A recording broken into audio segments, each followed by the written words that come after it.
Alhamdulillah, il y a une personne qui demande comment on fait pour se débarrasser des bagues de protection ou de chance, entre autres. Au passage, Wafik Baraka. Donc dans cette vidéo, je vais vous expliquer comment il faut désactiver une bague de chance et on va en profiter en même temps pour en faire un rappel. Allah subhanahu wa ta'ala nous dit dans le Coran, dans la sourate 2 au verset 257. Allahu waliyyu ladhina amanu yukhrijuhum minadh-dhulumati ila-n-nur.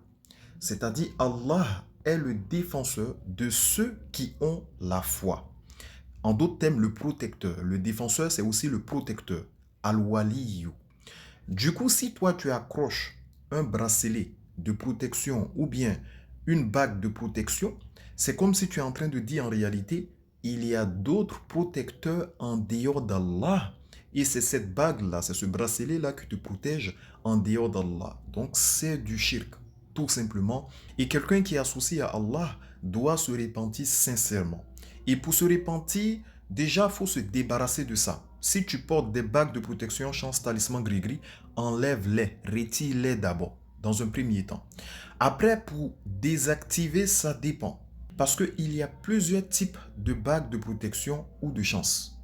Il y a des bagues qui sont comme ça, d'accord? Donc ça a l'air simple. Mais on donne ça pour soi-disant la protection ou la chance.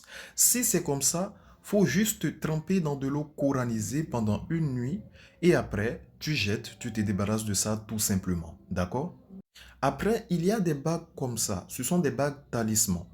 Donc dans ces bagues-là, vous voyez, c'est pointu, c'est bizarre, c'est parce qu'on met quelque chose à l'intérieur.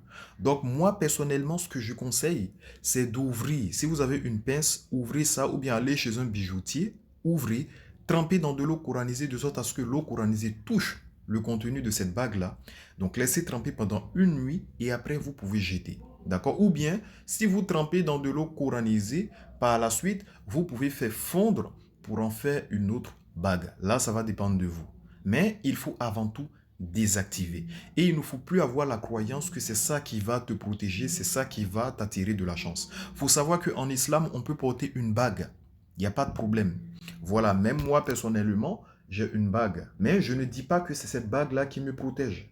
Je ne dis pas que c'est cette bague-là qui va m'attirer de la chance. D'accord? Allah, il est beau, il aime la beauté. On peut porter une bague, il n'y a pas de souci. Mais faut pas dire que c'est cette bague-là qui va te protéger ou bien qui va t'attirer de la chance, parce que là, ça devient maintenant de shirk, de l'associationnisme. D'accord? J'espère que j'ai été clair pour ceux qui n'ont pas compris. N'hésitez pas à poser des questions et nous allons répondre en commentaire ou faire une vidéo si nécessaire. Qu'Allah nous facilite et nous préserve. Sur ce, assalamu alaikum.